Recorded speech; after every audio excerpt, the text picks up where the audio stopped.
VS9 news కి స్వాగతం. ముందుగా ముఖ్యాంశాలు. జెరూసలేం వెళ్లే క్రైస్తవులకు ఆర్థిక సాయం ప్రారంభించింది తెలుగుదేశం ప్రభుత్వమే. గుంటూరులో క్రైస్తవ భవనాన్ని త్వరలోనే పూర్తి చేస్తాం. ముఖ్యమంత్రి నారా చంద్రబాబు వెల్లడి. ప్రతి మహిళను మహాలక్ష్మిగా తీర్చిదిద్దాం. మహిళలను కోటీశ్వరులను చేయడమే కాంగ్రెస్ ధ్యేయం.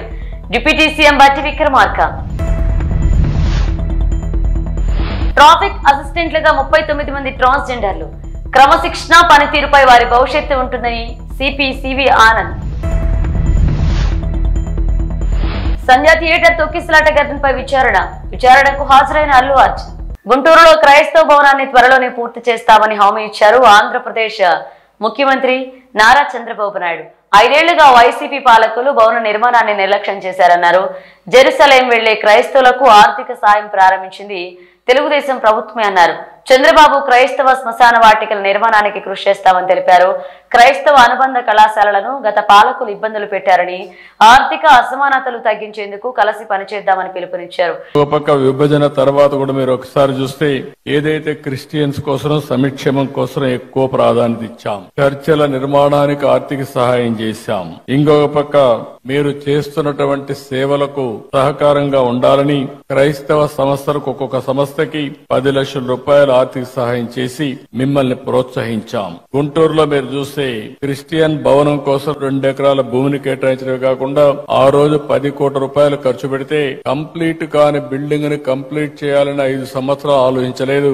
మళ్లీ నేను వస్తాను, దాన్ని పూర్తి చేసే బాధ్యత కూడా తీసుకొని తొందరలోనే మీ అందరికి అంకితం చేస్తాం, మీ అందరికి అందుబాటులో తీసుకొస్తాం. విజయవాడలోని సిఎస్ఐ సెయింట్ బాలిక బాసిలికా చర్చికి 1.5 కోట్లు ఇచ్చాం. మీరెప్పుడూ ఆ దృష్టి తీసుకొస్తారు. క్రైస్తవ శ్మశాన వాటికల కోసం ఆర్థిక సహాయం చేయమని కోరినప్పుడు ఇది చాలా జనైన సమస్య, దీన్ని పరిష్కారం చేయాల్సిన అవసరం ఉంది. ఇప్పటికే పెద్ద ఎత్తున ఇచ్చాం. భవిష్యత్తులో కూడా మీకు పూర్తిగా అండగా ఉంటామని చెప్పి కూడా నేను మీకు తెలియజేస్తున్నా. ఇదే కాకుండా జెరూసలం వెళ్లే క్రైస్తవులకి మొట్టమొదటిసారిగా ఆర్థిక సహాయం ప్రవేశపెట్టిన పార్టీ తెలుగుదేశం పార్టీ. ఆ విధంగా కూడా మనం ముందుకు పోయాం. ఇంకొక పక్క క్రైస్తవ విద్యార్థుల సంక్షేమం కోసం ప్రీ మెట్రిక్ స్కాలర్షిప్లు గాని, పోస్ట్ మెట్రిక్ స్కాలర్షిప్లు గాని, ట్యూషన్ ఫీజు అంతా కూడా రీఎంబర్స్మెంట్ చేయడం గాని ఇవన్నీ చేశాం. ఈ రోజు ఇలాంటి కార్యక్రమాలు 1-2 కాదు, చాలా కార్యక్రమాలు చేసి మనం ముందుకు పోయే పరిస్థితికి వచ్చాం. ప్రతి మహిళను మహాలక్ష్మిగా గౌరవిస్తామని, కోటీశ్వరులుగా తయారు చేస్తామని ఇది ఇందిరమ్మ ప్రజాప్రభుత్వం లక్ష్యమన్నారు. డిప్యూటీ సీఎం బట్టి విక్రమార్క మహిళలను పారిశ్రామికవేత్తలుగా తీర్చిదిద్దడానికి సోలార్ పవర్ ప్రాజెక్ట్ ఏర్పాట్లో మహిళలను భాగస్వామ్యం చేస్తామని తెలిపారు. 1 కోటి మంది మహిళలను కోటీశ్వరులుగా తీర్చిదిద్దుతున్న తెలంగాణ ప్రభుత్వం దేశానికి ఆదర్శమన్నారు డిప్యూటీ సీఎం బట్టి విక్రమార్క. ప్రపంచమంతా కూడా ఈరోజు పొల్యూషన్ బాగా పెరిగిపోతూ ఉంది. థర్మల్ పవర్ ఏంటి, మనం గ్రీన్ ఎనర్జీ పోవాలని చెప్తా ఉన్నారు. Clean and green energy fine, మనం కూడా పోవాలి. పోతున్నటువంటి సందర్భంలో కొత్త అవకాశాలు ఇవి. ఈ కొత్త అవకాశాల్లో కూడా మహిళలకి మనం ఎందుకు ప్రోత్సహించకూడదని మా ప్రభుత్వం ఆలోచన చేసింది. అందులోంచి వచ్చిందే సోలార్ పవర్ ప్రాజెక్ట్స్ని మామూలు పారిశ్రామికవేత్తలందరికీ, అదాని లాంటి వాళ్ళు, అంబానీ లాంటి వాళ్ళకి ఇవ్వటం ఎందుకు, మన మహాలక్ష్మిలు కూడా మన రాష్ట్రంలో చాలామంది ఉన్నారు, వాళ్ళకి ఎందుకు ఇవ్వకూడదని చెప్పేసి మేము ఆలోచన చేసి ఒక ఎంఓయూ చేశాం. 1000 మెగావాట్ల పవర్ సంబంధించినటువంటి ఎంఓయూని ఎనర్జీ డిపార్ట్మెంట్ నుంచి సెల్ఫ్ హెల్ప్ గ్రూప్స్కి సంబంధించి ఒక ఎంఓయూ చేసి ఈరోజు ముందుకు పోతూ ఉన్నాం. సో మీరు సక్సెస్ఫుల్గా ఈ 1000 మెగావాట్స్ పవర్ని, సోలార్ పవర్ ప్రాజెక్ట్స్ని అంటే చాలా సింప్లిఫై చేశాం. ఎనర్జీ డిపార్ట్మెంట్ టెండర్స్ పిలుస్తుంది, బ్యాంక్స్ నుంచి లోన్ ఇప్పిస్తాం, మీరు పరిశ్రమ పెడతారు, పరిశ్రమ నుంచి ఉత్పత్తి అయ్యే పవర్ని మళ్ళీ గ్రిడ్ కనెక్ట్ చేస్తాం గవర్నమెంట్కి. గవర్నమెంట్ ఎవ్రీ మంత్ మీకు బిల్ ఇస్తూ ఉంటుంది. సో పరిశ్రమను పెట్టించేదే గవర్నమెంటే, కొనుగోలు చేసేది గవర్నమెంటే, బిల్ ఇచ్చేది కూడా గవర్నమెంటే.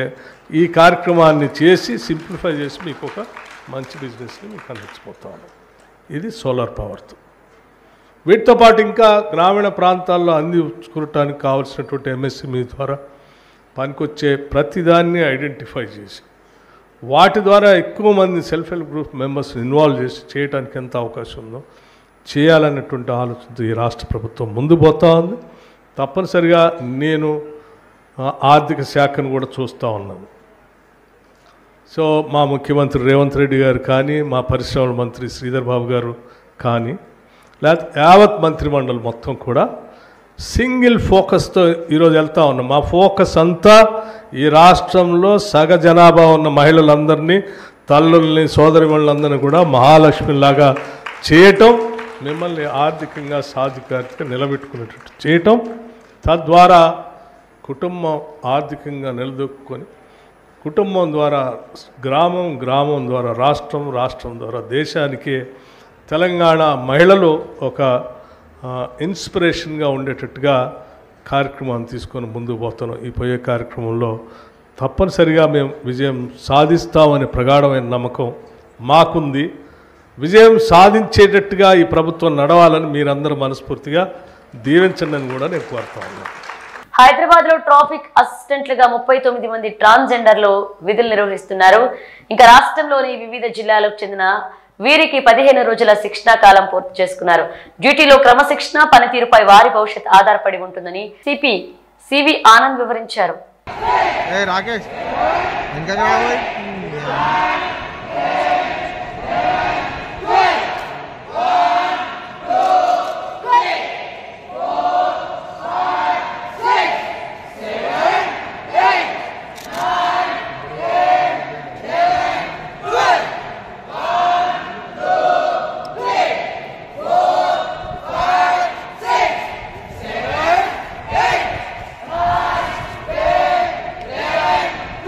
సంధ్య థియేటర్ తొక్కిసలాటలో మహిళ మృతి చెందిన మరియు ఆమె కుమారుడు తీవ్ర గాయాలతో హాస్పిటల్లో చికిత్స కొనసాగిస్తున్న విషయం తెలిసిందే. ఈ కేసులో A11 నిందితుడిగా ఉన్న అల్లు అర్జున్ నేడు విచారణకు హాజరు కావాలని నోటీసులు ఇవ్వగా అల్లు అర్జున్ విచారణకు హాజరయ్యారు. ప్రత్యేక గదిలో అడ్వకేట్ అశోక్ రెడ్డి సమక్షంలో అల్లు అర్జున్ విచారణ కొనసాగుతుంది.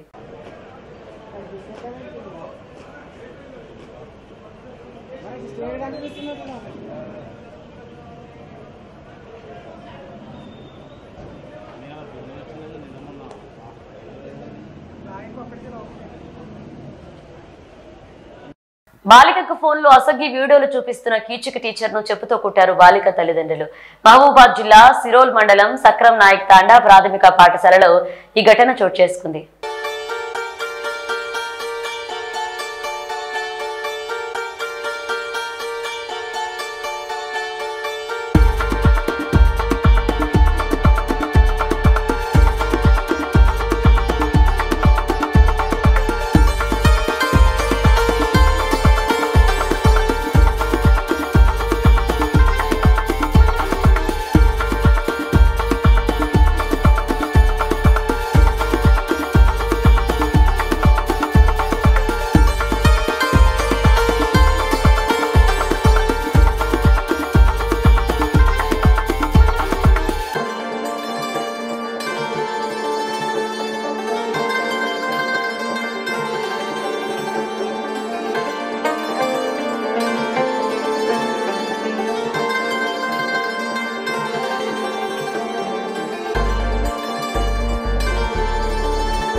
పుష్ప సినిమాపై మంత్రి సీతక్క సంచలన వ్యాఖ్యలు చేశారు. జై భీమ్ లాంటి సినిమాకు నేషనల్ అవార్డు రాలేదు, అలాంటి సినిమాలకు ప్రోత్సాహకాలు కూడా లేవు. కానీ ఒక స్మగ్లర్ పోలీసులను బట్టలు ఊడదీసి నిలబెడితే నేషనల్ అవార్డు ఇచ్చారు. ఇది దేనికి సంకేతం అంటూ ప్రశ్నించారు మంత్రి సీతక్క. అంటే ఒక్క మామూలు మహిళ భర్త దొంగతనం పేరుతోటి ఒక ఉన్నత వర్గాలు కేసు పెట్టి ఇబ్బందుల పాలు చేస్తే చేతిలో సంఖలో బిడ్డ, కడుపులో మరి రూపం పోసుకునేటువంటి బిడ్డ యొక్క సినిమాను అద్భుతంగా మన ముందుకు తీసుకొచ్చింది. అవునా, మాకు ఈ హక్కులు ఉంటాయా అని ఎంతో మందికి ఈ సినిమా ప్రేరణగా నిలిచింది. కానీ అలాంటి సినిమాలను ప్రోత్సహించలేదు, అలాంటి వాళ్ళకి అవార్డులు రాలే జై భీమ్ సినిమా లాంటి వాటికి. కానీ ఇవాళ పోలీస్ అధికారులు చట్టబద్ధంగా ఉండేటువంటి డ్యూటీలో ఉంటారు. వాళ్ళని బట్టలు ఇప్పేసి ఒక స్మగ్లర్ పాత్రలో ఒక స్మగ్లర్ పాత్రలో ఉండేటువంటి ఒక స్మగ్లింగ్ చేసేటువంటి హీరోలు పోలీస్ అధికారులను పోలీస్ స్టేషన్లలో బయట బట్టలు ఇప్పేసి నిలబెట్టి యథేచ్ఛగా స్మగ్లింగ్ చేసేటువంటి సినిమాలకు మాత్రం కేంద్రం నుంచి అవార్డులు వస్తున్నాయి. సినీ ఇండస్ట్రీ ఏపీకి వెళుతుందనే ప్రచారం కరెక్ట్ కాదన్నారు ప్రముఖ నిర్మాత నాగవంశీ. ఆయన మాట్లాడుతూ, నేను ఇక్కడ డబ్బులు పెట్టి ఇళ్లు కట్టుకుని ఏపీకి వెళ్లి ఏం చేస్తా అంటూ ప్రశ్నించారు. సినిమా ఇండస్ట్రీకి 2 తెలుగు రాష్ట్రాలు సమానమే. చంద్రబాబు, పవన్ కళ్యాణ్ తో త్వరలో టాలీవుడ్ లో మీటింగ్ ఉంటుందనే విషయం నాకు తెలియదు అంటూ చెప్పుకొచ్చారు టాలీవుడ్ టాప్ ప్రొడ్యూసర్ నిర్మాత Nagavamsi.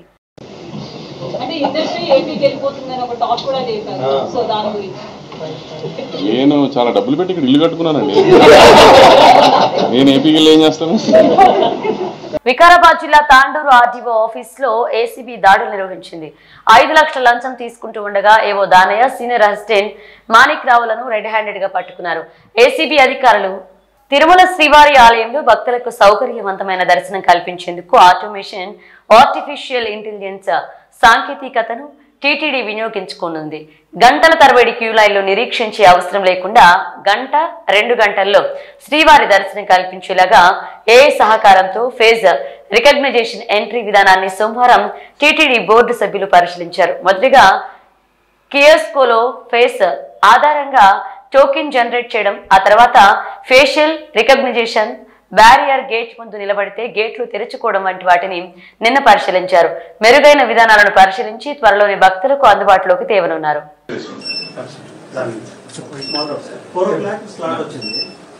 Before time gaani like 10 minutes. Depends on what they love. 10 minutes, 15 minutes తర్వాత మనం డినై చేసేస్తాం. ఓకే. మనకి ఎలా కావాలంటే అలా చెప్పండి. 4 PM to 4:30 ఓవరాల్ గా సార్ చెప్పేది మీ టోకెన్ ఇస్తా ఇస్తారు. 24 స్లిప్ తీసుకోవాలి. పిలిగ్రిమ్ 2 రోజులు 3 రోజులు తిరుపతిలో వెయిట్ చేయకుండా ప్లాన్ చేసుకెట్ స్లాట్ చేయాలి. That is only the print రాలే అంటే you have to schedule. Okay. You have to reschedule it. Scan అవసరం లేదు. దీనికి అవసరం లేదు. ఒకవేళ ఫెయిల్ అయిపోతే అప్పుడు క్యూ లైన్ తగ్గించే బదులు ఎక్కువ కూడా ఉండకుండా మన పిలిగ్రిమ్ ని బయటికి పంపించగలిగితే తొందరగా చేయించడం. సరే ఎంట్రీ.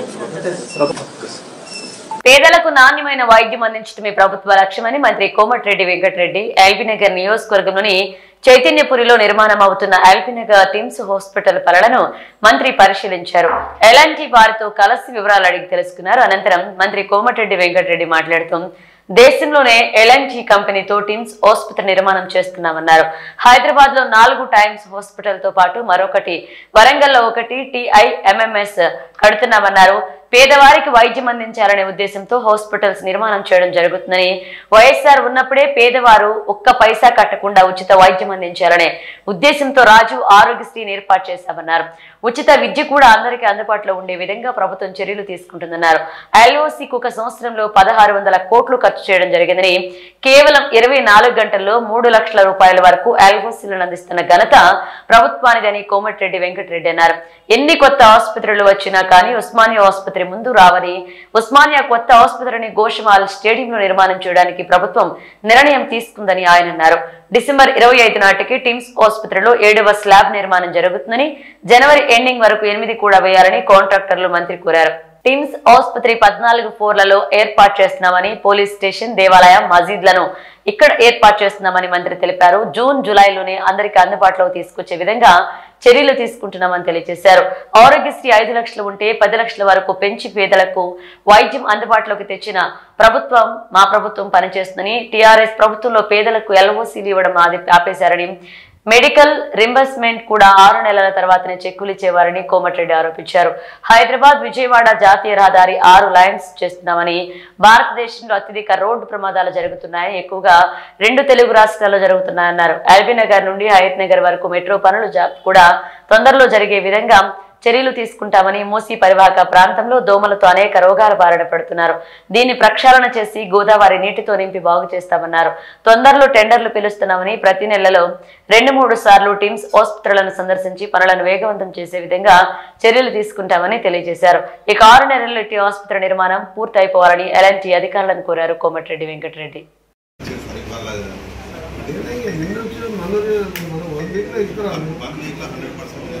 కూర్చుంటే డిఎంఈ మేడం ఇవాళ ఆరోగ్యశ్రీకి వెళ్ళింది చెప్పింది. నేను కూర్చుంటే round clock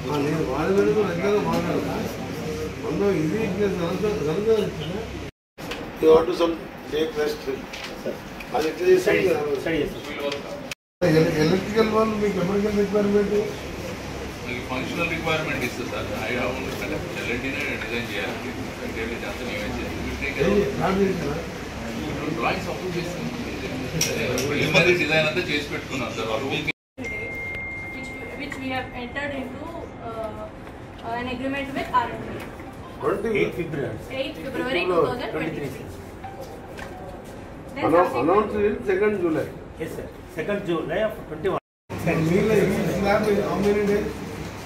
Right, by 2nd we will get. Our age load 2 to 3 weeks. General గా 3 weeks చేసుకో. అంబేద్కర్ పై అనుచిత వ్యాఖ్యలు చేసిన కేంద్ర మంత్రి అమిత్ షా వెంటనే రాజీనామా చేయాలి అని ఎంపీ గడ్డం వంశీకృష్ణ డిమాండ్ చేశారు. పెద్దపల్లి జిల్లా కేంద్రంలోని స్థానిక R&B అతిథి గృహంలో ఏర్పాటు చేసిన మీడియా సమావేశంలో ఆయన మాట్లాడారు. దళితులపై అమిత్ షా చేసిన వ్యాఖ్యలు రాజ్యసభ రికార్డుల నుంచి తొలగించాలన్నారు. బేషరతుగా దళితులకు క్షమాపణ చెప్పి అమిత్ షా రాజీనామా చేయాలని డిమాండ్ చేశారు.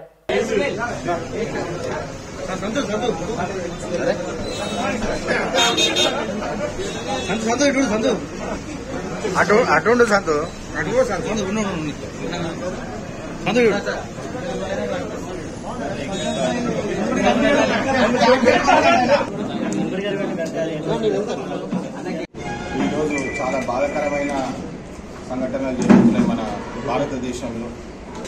లాస్ట్ వీక్ అమిత్ షా గారు హోంమంత్రి రాజ్యసభలో అంబేద్కర్ గారి మీద చేసిన వ్యాఖ్యలు మీ అందరికీ ఒకసారి చూపించదలుచుకుంటున్నాను.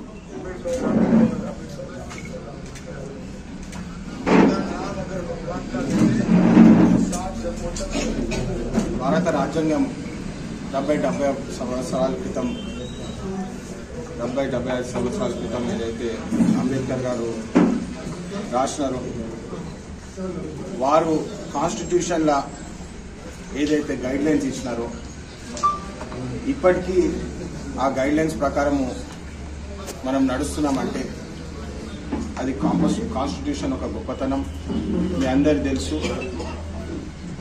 ఇవాళ రిజర్వేషన్స్ పాయింట్ ఆఫ్ వ్యూ కానివ్వండి, బేసిక్ హ్యూమన్ రైట్స్ అంటే హక్కుల పాయింట్ ఆఫ్ వ్యూ కానివ్వండి, మన భారతదేశంలో అన్ని కులాలు అన్ని మతాలు అందరూ కలిసి ఉండాలంటే ముందుకు ఎట్లా సాగాలి, డెవలప్మెంట్ పాయింట్ ఆఫ్ వ్యూ ఎట్లా ముందుకు పోవాలని ఆలోచనతోటి ముందు చూపుతోటి అంబేద్కర్ గారు కాన్స్టిట్యూషన్ రాయడం జరిగింది. ఎలక్షన్స్ అప్పుడు కూడా మేము క్యాంపెయినింగ్లో కూడా చాలా స్పష్టంగా చెప్పడం జరిగింది. బీజేపీ పార్టీకి 400 సీట్లు కంటే ఎక్కువ వస్తే వాళ్ళు కాన్స్టిట్యూషన్నే మార్చేస్తామని చెప్పి ఓపెన్ స్టేట్మెంట్స్ ఇచ్చినారు. అనంత్ కుమార్ హెగ్డే గారు అని చెప్పి కర్ణాటకలో ఎవరైతే బీజేపీ నాయకులు ఎంపీగా కూడా చేసినారు వారు ఓపెన్గా చెప్పినారు, इस बार 400 पार होने के बाद हम కాన్స్టిట్యూషన్ को ही बदलेंगे అని చెప్పి వాళ్ళు ఓపెన్గా వ్యాఖ్యలు చేసినారు. అయితే ఈరోజు మనం ఏం చూస్తున్నామంటే ఒక హోంమంత్రిగా ఉన్న అమిత్ షా గారు దళితులని కించపరిచి మాట్లాడటము అంటే దళితులందరే కాకుండా బడుగు బలహీన వర్గాలందరూ కూడా అంబేద్కర్ అంబేద్కర్ అంబేద్కర్ అని అంటున్నారు. ఆయన పేరు తీసుకునే బదులు దేవుడి పేరు తీసుకొని ఉంటే స్వర్గం కన్నా పోతుండే మీరని చెప్పి చాలా చిన్న చూపుతోటి ఈ వ్యాఖ్యలు చేయడము చాలా బాధాకరమైన విషయం. మీరందరూ చూసినారు. లాస్ట్ వీక్ కూడా కాంగ్రెస్ పార్టీ తరఫున మా లీడర్ రాహుల్ గాంధీ గారు దీని అగేన్స్ట్ పార్లమెంట్లోనే ధర్నాలు చేసి జైభీం నినాదాలు చెప్పి వారు చేసిన వ్యాఖ్యలు సరికాదు, వాళ్ళు వాపస్ తీసుకోవాలా, రాజ్యసభ నుంచే అవి తొలగించాలని చెప్పి మేము డిమాండ్ చేసినాము. వారు తప్పు ఒప్పుకోలేక ఇమ్మీడియట్గా వాళ్ళు ప్రెస్ కాన్ఫరెన్స్ పెట్టి ఇవన్నీ తప్పుడు వ్యాఖ్యలు నేను ఇది చెప్పని కూడా చెప్పలేదని అంటున్నారు. కానీ మీరందరూ ఒకటి గమనించాలి, ఆ వీడియో క్లిప్ ఏదైతే వచ్చిందో అది ఒఫీషియల్ రాజ్యసభ టీవీ అంటే పార్లమెంట్ రికార్డ్స్ నుంచే వచ్చింది ఆ వీడియో అని చెప్పి మీరందరూ గమనించాలి. అంబేద్కర్ లాంటి గొప్ప వ్యక్తి ముందు చూపుతోటి దళితుల కోసము బడుగు బలిగిన వర్గాల కోసము ఏదైతే రిజర్వేషన్ ఇచ్చి వాళ్ళని కాపాడుకొని 3000 సంవత్సరాలు వాళ్ళు పడ్డ ఇబ్బందులు గుర్తించి అంటరాని తరం వాళ్ళకి ఎంత బాధ పెట్టిందో, ఒక కులాన్ని కించపరిచి ఎట్లా సమాజము 3000 years 3000 సంవత్సరాలు వాళ్ళు పడ్డ బాధలు ఇబ్బందులు ఇకపై ఉండొద్దని చెప్పి కాన్స్టిట్యూషన్లో వాళ్ళు ఈ రిజర్వేషన్స్ వాళ్ళ కోసం హక్కులు పెడితే ఈరోజు మనం చూస్తున్నాము అంబేద్కర్ గారిని విమర్శించి బీజేపీ పార్టీ కాన్స్టిట్యూషన్నే చేంజ్ చేయాలని చూస్తుంది. దాన్ని మేము తీవ్రంగా ఖండిస్తున్నాము. అమిత్ షా గారు వెంటనే అపాలజీ చెప్పి వారు రాజీనామా కూడా చేయాలని చెప్పి మేము కాంగ్రెస్ పార్టీ నుంచి డిమాండ్ చేస్తున్నాము. ఒక ఎంపీగా నాకు లాస్ట్ టైం కూడా చెప్పినాను, నేను నేమ్ ప్లేట్లో కూడా ఎంపీ అని చెప్పి నా పేరు పెట్టకపోవడము, మళ్ళీ ఈవెంట్స్ ఒఫీషియల్ గవర్నమెంట్ ఈవెంట్స్కి కూడా నాకు ఇన్వైట్ రాకపోవడము ఇది కరెక్ట్ కాదు. ఇది మొన్న నేను రేవంత్ అన్నతో కూడా మాట్లాడడం జరిగింది, చీఫ్ సెక్రటరీ గారితో కూడా మాట్లాడడం జరిగింది. ఖచ్చితంగా దీని మీద చర్యలు తీసుకుంటామన్నారు. నేను మళ్ళా మొన్న మీటింగ్లో చెప్పినట్టు కూడా ప్రజలు నన్ను ఎన్నుకున్నారు, ప్రజల కోసం నేను ఉన్నా ఇక్కడ. ఖచ్చితంగా నేను ప్రజల కోసమే పనిచేస్తాను, ఎవరి పిలుపు కోసం నేను చూడాలని చెప్పి మళ్ళొకసారి మీ అందరికీ వైకుంఠం తిరుమలలో భక్తుల రద్దీ పెరిగింది. శ్రీ వెంకటేశ్వర స్వామివారిని దర్శించుకునేందుకు భక్తులు అధిక సంఖ్యలో తరలి వస్తున్నారు. దీంతో భక్తులతో 28 కంపార్ట్మెంట్లలో వేచి చూస్తున్నారు. టోకెన్లు లేని భక్తులకు స్వామివారి సర్వదర్శనానికి సుమారు 16 గంటల సమయం పడుతుంది. మరొక వైపు తిరుమల శ్రీవారిని ప్రముఖ సినీ నటుడు రావు రమేష్ దర్శించుకున్నారు. వీఐపీ విరామ సమయంలో కుటుంబ సభ్యులతో కలిసి ఆయన స్వామివారి సేవలో పాల్గొని మొక్కులు చెల్లించుకున్నారు. దర్శనం అనంతరం రంగనాయకుల మండపంలో వేద పండితుల వేదాశీర్వచనం అందించగా ఆలయ అధికారులు శ్రీవారి తీర్థ ప్రసాదాలు అందజేసి పట్టు వస్త్రంతో సత్కరించారు.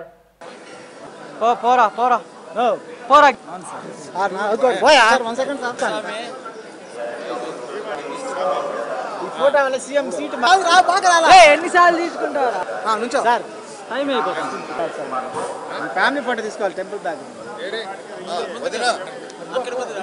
అక్కడ సార్ అక్కడ పోవచ్చు మేడం. అట్టే అక్కడ టెంపుల్ బ్యాగ్ అంటే అక్కడ నుంచి స్పీడ్ నా సైడ్ ఫోటో అయిపోతుంది సార్.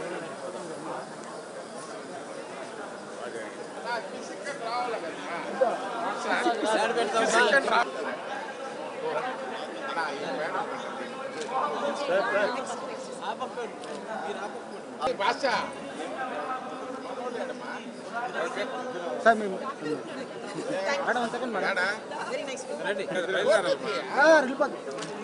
Okay sir. సినిమా రండి సార్.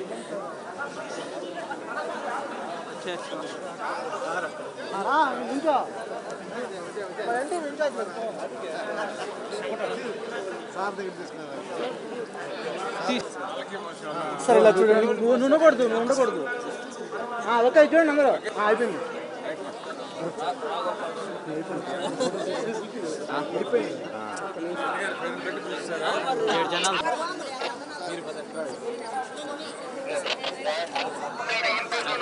సైడ్ అయిపోయింది.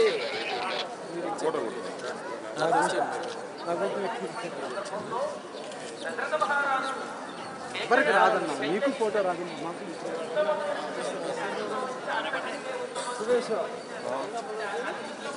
ఫోటో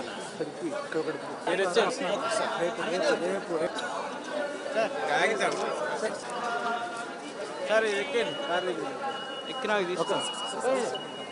అందరూ వస్తారు కదా. ఎక్కండి. ఇవి బులెటిన్ అప్డేట్స్. మరణ అప్డేట్స్ తో మళ్ళీ కలుద్దాం.